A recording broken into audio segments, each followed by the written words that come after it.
Welcome to Corwin's Leaders Coaching Leaders podcast with host Peter DeWitt. This podcast is from education leaders for education leaders. Every week, Peter and our guests get together to share ideas, put research into practice, and ensure every student is learning, not by chance, but by design. Hey, Ariel. Hey, Peter. Well, it's so nice to have this was a really great episode with Danny Bauer.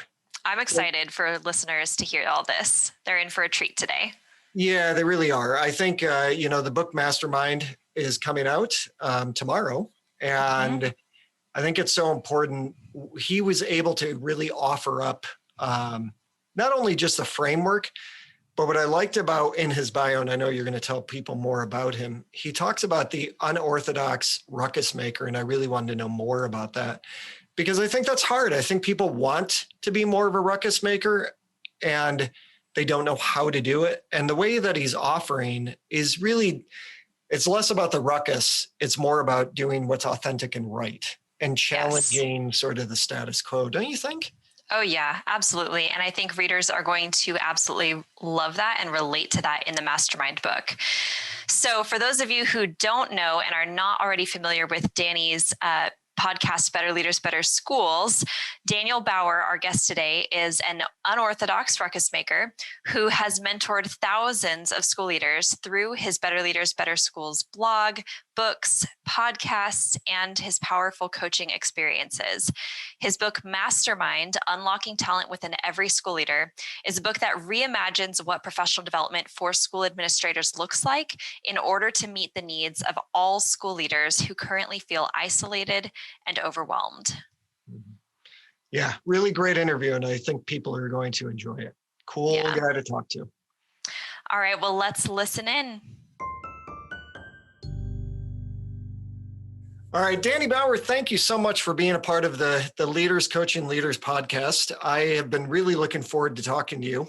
I have to ask you though, in your bio, it says that you're an unorthodox ruckus maker. So I really need to know what's unorthodox about your approach and why do you see yourself as a ruckus maker? Sure. I'll take the second one first because that would be unorthodox, right? Like do it that way. Ruckus maker, one of my mentors, Seth Godin. And so he talks about making a ruckus all the time. And that so resonates with me and the change I want to see in the world. That's the content I put out. And, it's really important when I think leading a school or what I do in terms of serving schools and then building a brand and an organization, that kind of stuff. Well, what do you call your community, right? And so we're all ruckus makers, and that means out of the box leaders making change in education. So unorthodox, if people are going one way, I like to go the other. And I've just always been that way. Yes, it gets me in trouble almost all the time, but I can't imagine living another way. And so like, for example, we're going to talk about my work, but in the community where I serve school leaders, like we don't read books in education. That's just a no, because I already know people are hungry. They want to develop themselves and learn and get better. So they're reading all those great books. I don't need to bring them in.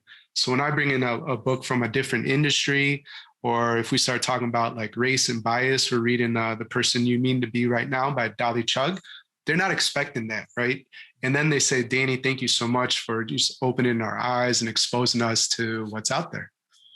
Do you think that? Thank you for answering that, first of all. But sure. Your book Mastermind is really great. I provide an endorsement because I think it's really it's one of those books that we need in school leadership.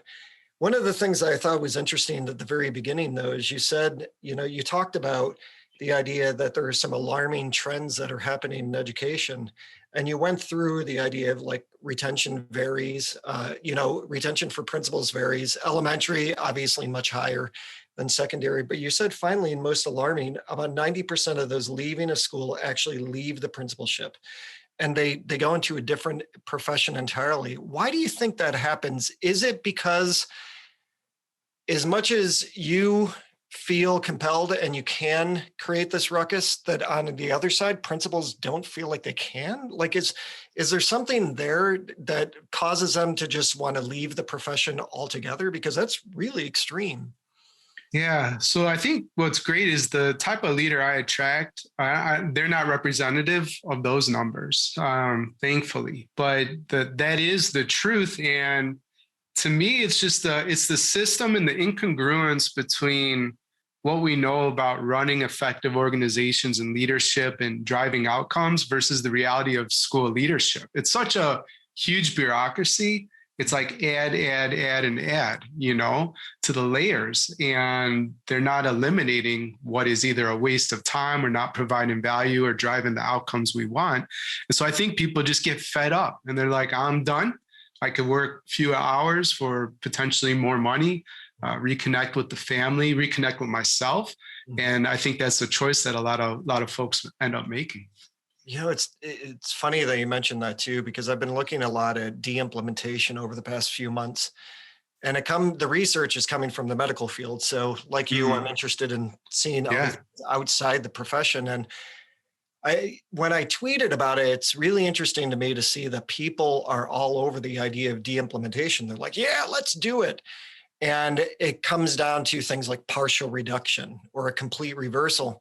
But when I ask people, what would you get rid of? What would you partially reduce? What would you, reverse? They don't have an answer. It's just really interesting that they don't want to, they love the idea of it, just like what you were saying, this idea of adding more to the plate. But at the same token, when you ask them what they would get rid of, they can't really, and I've asked in several different ways through surveys and everything else, and they've never really come up with it. Now, I know the Mastermind is really about changing the landscape of professional development. So how is it delivered to school leaders? How is it meant to change the landscape of PD, knowing that everything keeps getting added to the plate? We know that anxiety and stress are up. And this was before COVID when it comes to school leadership. Sure. How does Mastermind change that dynamic or help improve on what you and I both see as professional learning that's really just not always successful? Right. I think, Amy Edmondson's research with highly effective teams, and she looked at Google and what made them the top performers. There's a lot of things that we might decide on what would make a high performing team, but what was the number one sort of attribute of these teams was the psychological safety. So when you're talking about the anxiety and the stress, and especially in a post-COVID world, the fact that there's a consistent cadence, and initially it may look like a lot, like how am I going to add this? Because it's an hour together with other school leaders from around the world weekly. At least the way my model, we only have 4 official breaks throughout the year, but that consistent meeting and the relationships that are built, and then realizing that we don't work with each other and there's not an evaluative component. I have a core value called giving an A, which comes from my all-time favorite book. Have you ever read The Art of Possibility by any chance? I have not. No. Oh man, you got to pick that up, by Ben and Rosamund Stone Zander. They have this 12 practices of what makes a highly successful life and leadership. One of them is giving an A. And so you just assume like positive intent, you assume people are giving their best, and you remove obstacles or whatever in their path so that they can perform at their highest, right? And so folks are meeting in that kind of environment and saying, you know what, people are Team Peter, or team whoever you are, cheering you on for success, and also, giving you the truth. So if you need a knuckle sandwich, we'll give you one and help you like course correct. But it's done in a loving, safe environment that brings all that anxiety and stress down. So it doesn't make the job any less complex, but how you approach the work, right, and how you navigate it becomes a lot easier, if that makes sense. No, it does. And actually, you just reminded me of one of the things that I started to read in the book, which I thought was great, was you were talking about, I think it's how when you surround yourself with, you're as good as the 5 people you surround yourself with. Oh yeah, that's a Jim Rohn quote. Yeah. Yeah, and I got to tell you, that really got me thinking. Because maybe not to get too personal, but I barely graduated from high school. Like I was a very unsuccessful student, youngest of 5, first to go to college, but I failed out of 2 of those. But when I thought, like when I read that quote that you put in the book, and I thought about the 5 people I surrounded myself with from a friendship standpoint, they're all really good people. And I thought about, wow, let me think about that. Who do I surround myself around with now? And it's the same thing. I surround myself with really good people. But I think the hard part for me, and the sort of the sad part for me, was I thought about when I was a school principal, loved my staff. And I asked you about Ruckus Maker because we definitely wanted to make Ruckus. We had an unorthodox approach to things, but it didn't always make us popular within our own district. Oh, yeah. And I felt like at one point you're growing and people are happy.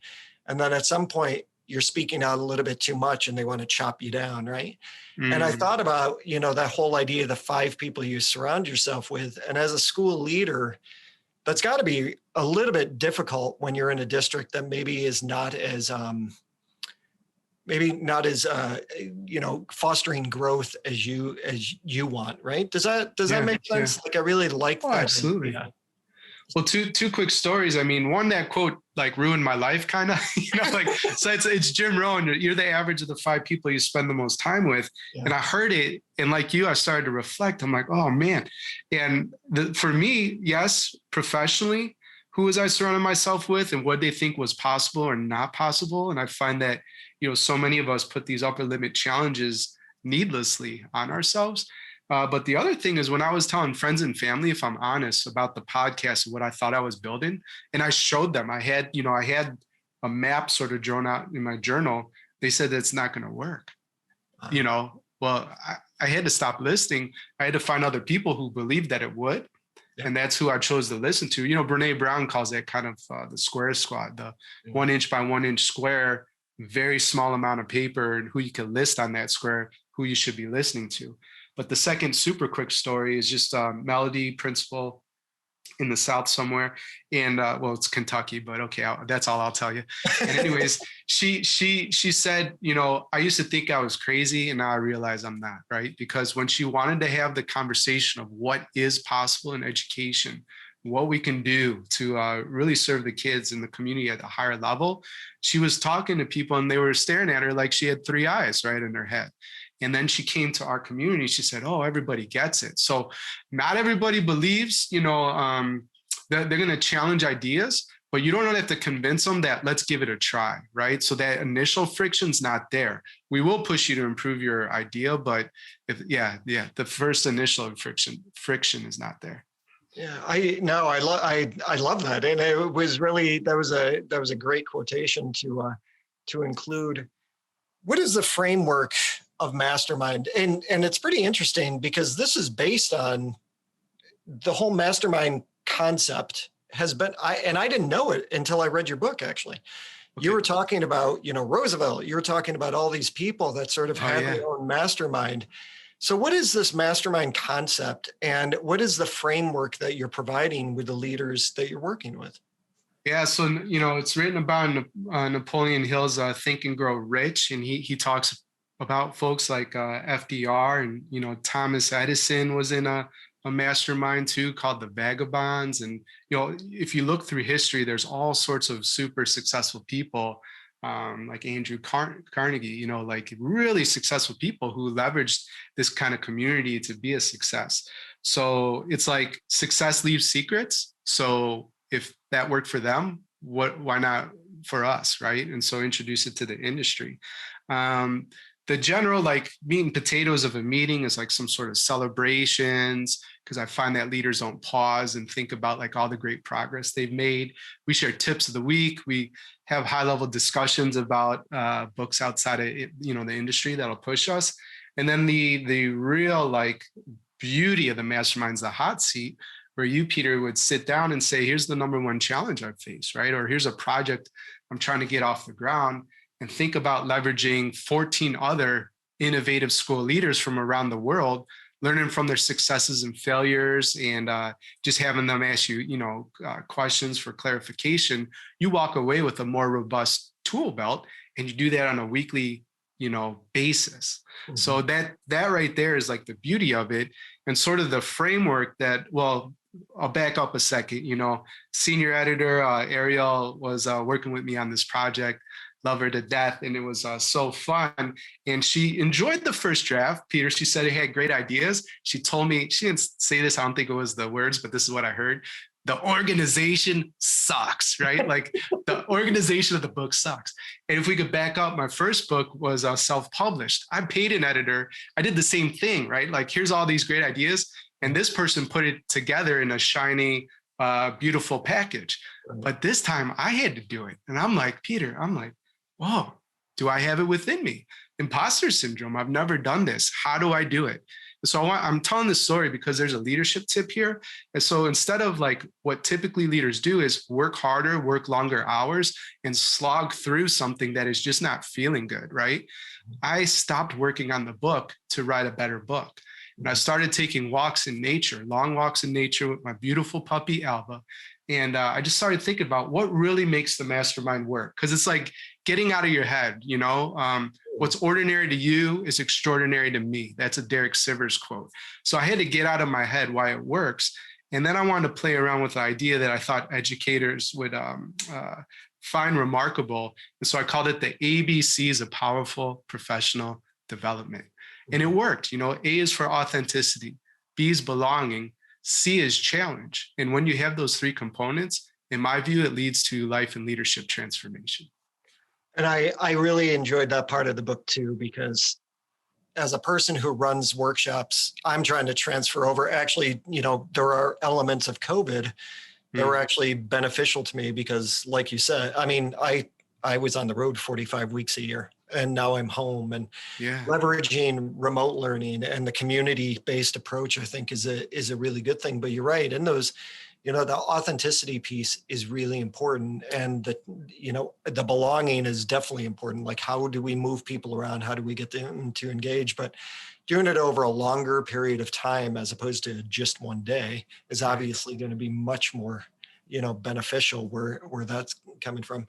Is your hope that when people are reading Mastermind, that they create their own group, that they create a group for others? Like, what do you, when Ariel's telling you, you know, you got to work on the, and by the way, just so you know, Ariel's my editor. The direct quote was, your organization sucks. Yeah. She doesn't allow me to choose my own titles. So let's just, we won't go there, but, you know, but, you know, when you were looking at the organization and you're looking at the book, and we know, you know, it's hard. It is hard to write a book because you have this thing that you do and then trying to put it into words. And then you think about, what are people going to read and take away from it? You know, that's something that's really important as well, especially when you're talking about something as important as professional learning development, right? You're saying you need to have a different approach. And at the same time, you're sort of putting out this book that you're hoping people are going to take away when they don't get to talk to Danny Bauer every day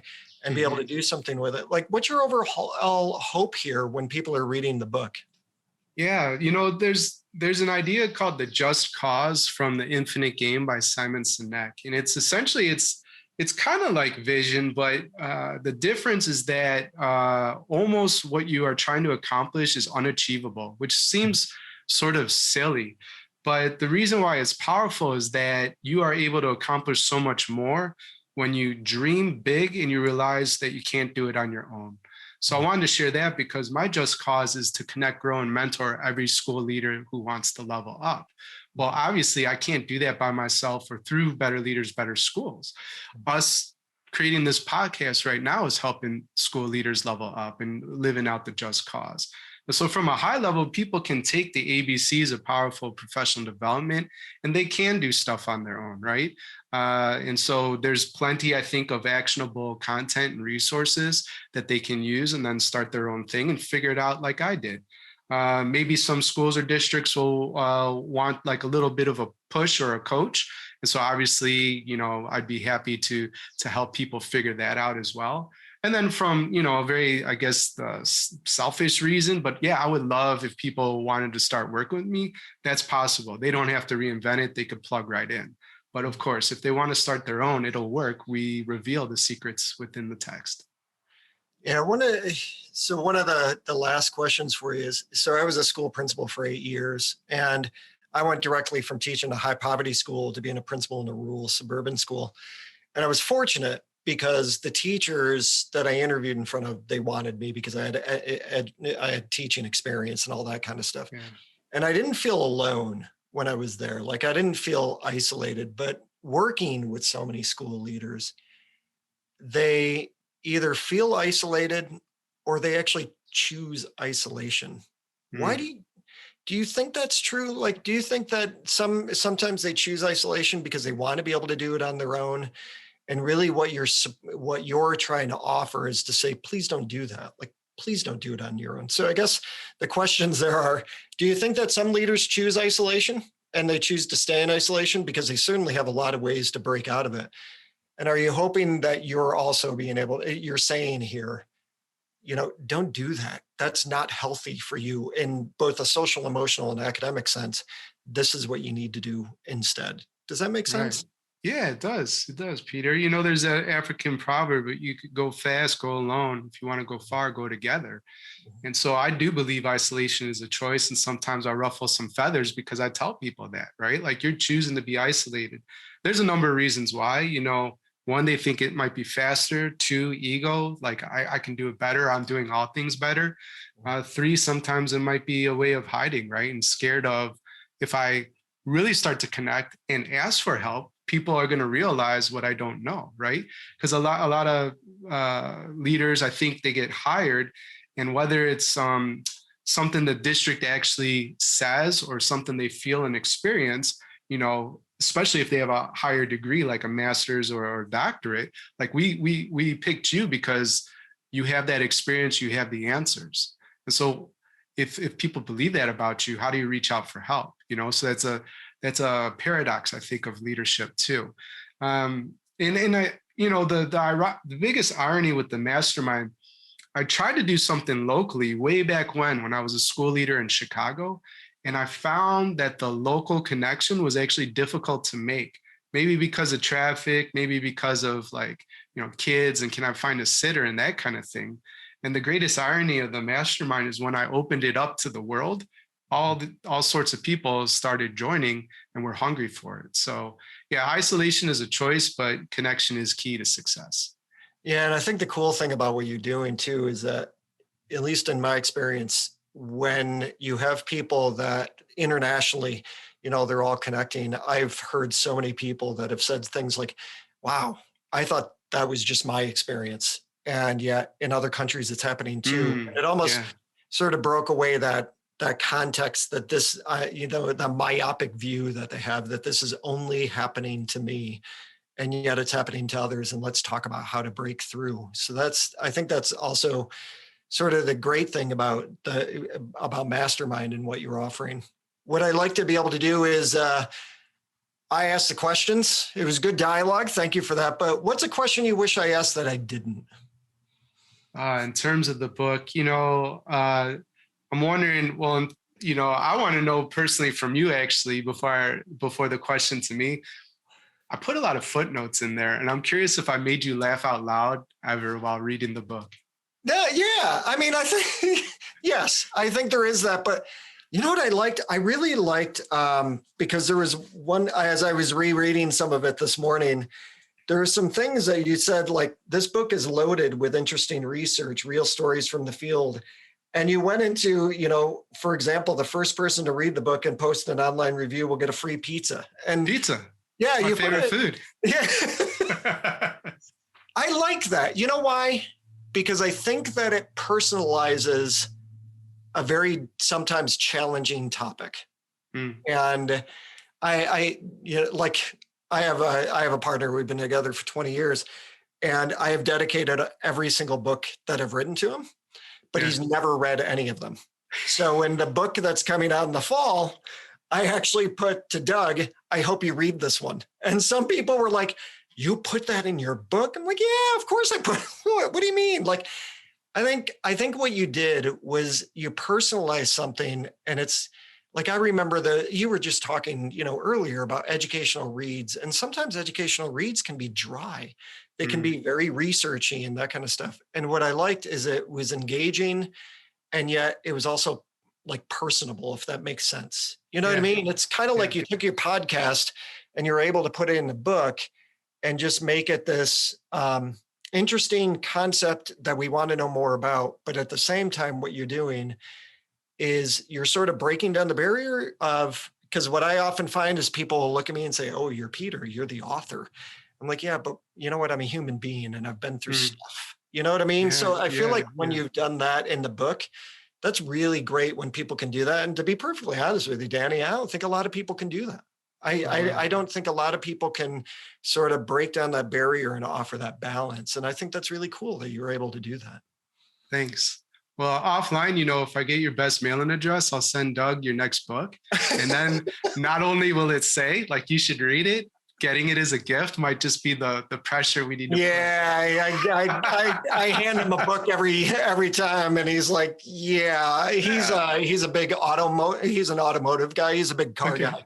So he's like, I think we actually have this really funny picture of him. My first book for Corwin was Dignity for All, Safeguarding LGBTQ Students. Yeah. And we've got a picture of him on the train where he's got my book on the outside, and on the inside, it's the Automobile magazine. So I think that pretty much says it all. Yeah. But you know what? You got to have a sense of humor. Like when you surround yourself with people, it can't always be those yes people, right? Like we were talking about earlier. It's got to be people that are going to make you better. And we have good conversations. So, but thank you for that, Danny. Pleasure.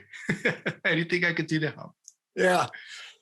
All right. Well, Danny Bauer, thank you. The book is the Mastermind, and I think it's really a fantastic read. I love what you're offering to people and the connections you're making. I think we need to look at leadership differently. You and I both have been school leaders.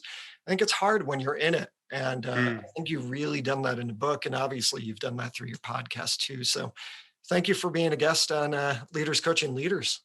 The pleasure was all mine. Thanks so much for the invitation.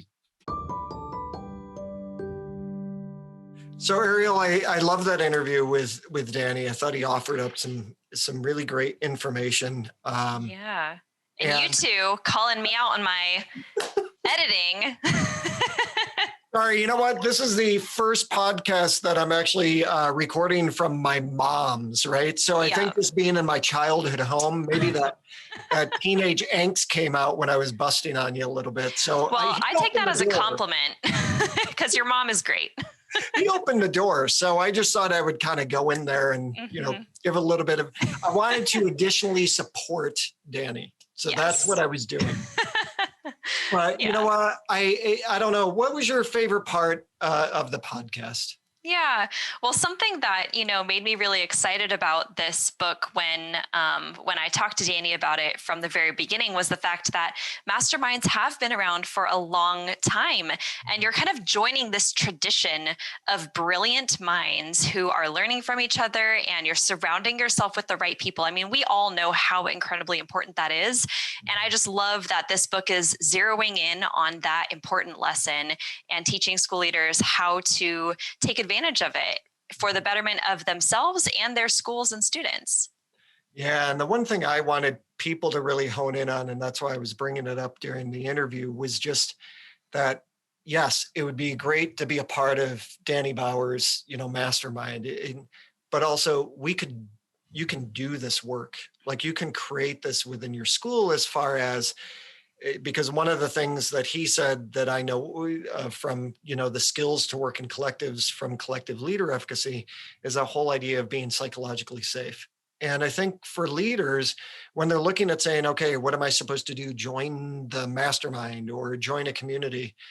How about start looking at how you create a psychologically safe place for people where they can collaborate as well, right? And then look at those other pieces of mastermind. I just think that was an important piece to be able to bring up as well.